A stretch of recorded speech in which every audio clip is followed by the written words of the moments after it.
Hola, cordial saludos. Mi nombre es Yanis Paola Castro Pérez, estudiante del curso de Psicología Social número 2. En esta ocasión, junto con mis compañeros Antonio Romero Gil y Gustavo Romero, presentaremos nuestro trabajo titulado Historia de la Psicología Social. En este video académico ha sido realizado también bajo la orientación de la docente Luz Arrieta. ¿Con qué propósito? Con el propósito de poder explorar el desarrollo de la psicología social desde sus raíces filosóficas en la antigua Grecia hasta también la consolidación como una disciplina científica en la actualidad. A lo largo de este análisis, nosotros vamos a abordar cómo diferentes pensadores y teóricos han contribuido en la comprensión de la relación entre el individuo y la sociedad, así como también la influencia de sus ideas en nuestra vida cotidiana. Bueno, comenzamos con las bases filosóficas de la psicología social. Desde los tiempos de Platón, entre 427 a 347 a.C., también se ha explorado la importancia del rol del individuo dentro de la estructura social. Esto lo abarca Platón, donde él argumentaba que la armonía social dependía del control racional sobre las emociones, pero también él sugería que cada persona debería desempeñar un papel específico para poder así lograr lo que es un equilibrio en la comunidad. Pero también nos encontramos con Aristóteles, que entre 384 y 322 a.C., él veía la vida en sociedad como esencial para el desarrollo de la identidad.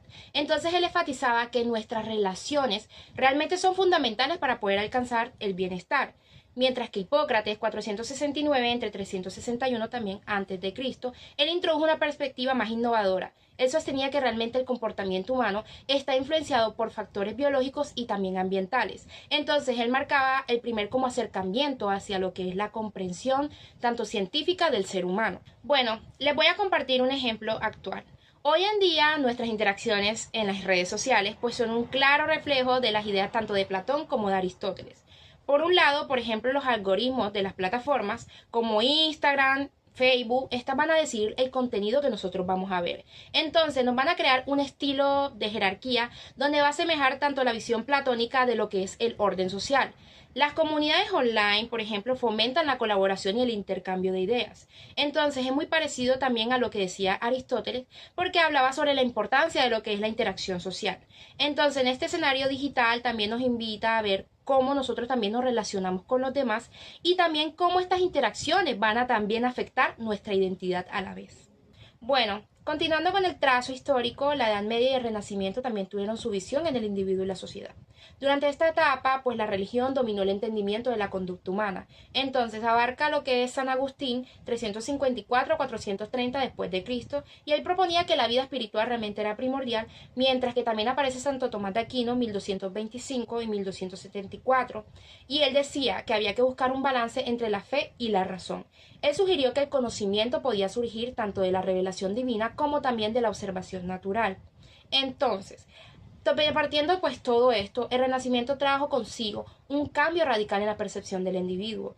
¿Por qué? Porque también abarca aquí y entra lo que es René Descartes, 1596 a 1650. Y él introdujo el tema del dualismo, que es la mente y cuerpo, y planteaba que la mente es la que opera de forma independiente al cuerpo. Me llamo Antonio Romero y voy a proseguir con lo que dijo la compañera Lianis, siguiendo con el autor John Locke de 1632 a 1704. Con su idea de la tabula rasa, argumentaba que nuestras experiencias moldean nuestra mente. En Immanuel Kant de 1724 a 1804, en contraste, propuso que los seres humanos no solo reciben información, sino que también la interpretan a través de estructuras mentales innatas. Un ejemplo actual sería que en el ámbito de la salud mental, las ideas de San Agustín y Santo Tomás de Aquino aún tienen mucha relevancia. Por ejemplo, muchas terapias modernas combinan la espiritualidad con métodos científicos, utilizando prácticas como son la meditación y el mindfulness. Esto refleja la búsqueda de equilibrio entre razón y fe que tanto defendía Santo Tomás. Al integrar elementos espirituales en la psicología, estamos reconociendo que la búsqueda de significado es fundamental para nuestro bienestar emocional. Proseguimos con el origen de la psicología social como una ciencia. Esto con el avance científico del siglo XIX, la psicología social comenzó a consolidarse.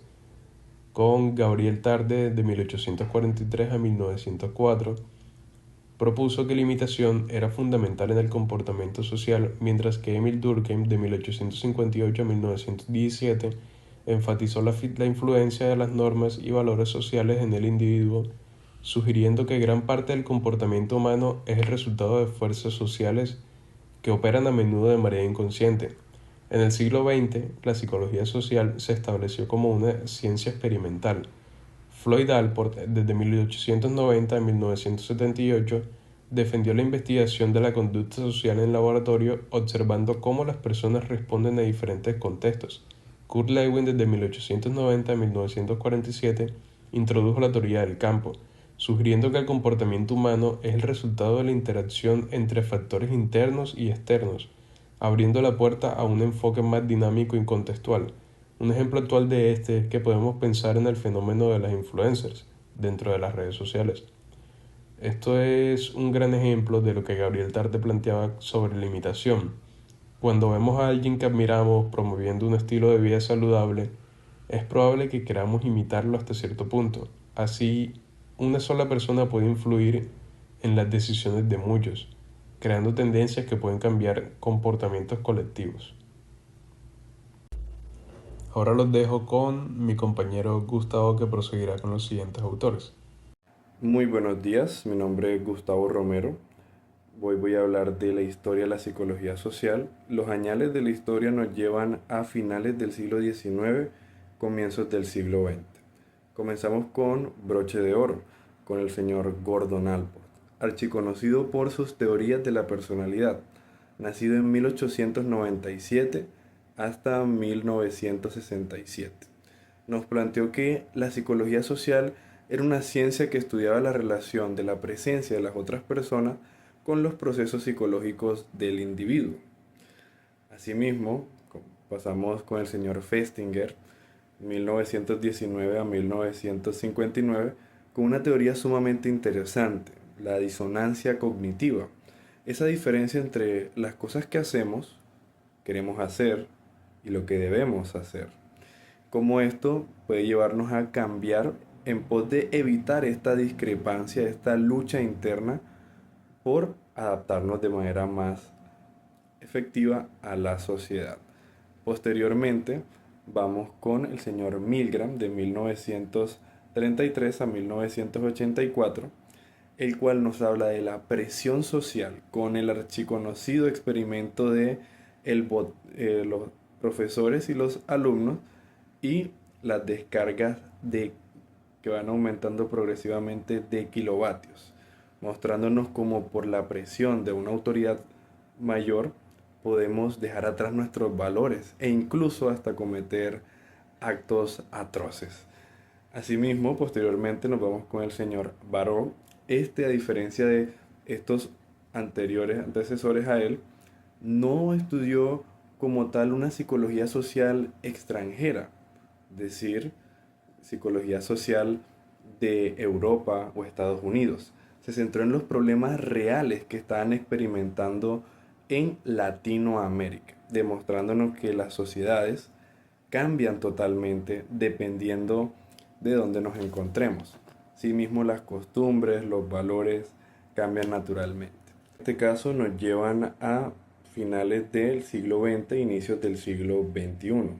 Primeramente con el señor Albert Bandura, de 1925 al 2021, como tal con su teoría del aprendizaje observacional, mostrándonos la importancia de la imitación a la hora de generar como tal personalidad, sociedad, cultura. Asimismo, vamos con el señor Moscovici, un amplio letrado en el estudio de la importancia de las minorías en el cambio de las normas y roles culturales. Por último, tenemos al señor Zimbardo, en 1933, contemporáneo en nuestra época, que nos enseña la importancia de los roles en la sociedad y cómo cambia la conducta de cada uno de los individuos dependiendo de su rol, estatus dentro de un constructo. Bueno, al concluir pues nuestro recorrido por la evolución de lo que es la psicología social, es claro que esta disciplina pues realmente ha sido muy fundamental para entender la complejidad del comportamiento humano. A lo largo del tiempo, desde las bases filosóficas donde entra Platón y Aristóteles, pues también hasta la actualidad de esta, hoy en día estas teorías son más que relevantes, porque no solamente impactan en sus áreas o en muchas áreas de la vida cotidiana como lo son el marketing, la salud mental y el activismo social, sino que también a medida del tiempo nosotros enfrentamos desafíos contemporáneos. Entonces, aquí la psicología social nos ofrece realmente una herramienta para poder comprender mejor nuestras interacciones y también poder motivar en cambios positivos. Entonces nos invita realmente a reflexionar sobre nuestras creencias y acciones para poder también ayudarnos a alinearnos ante un propósito mayor. Muchas gracias.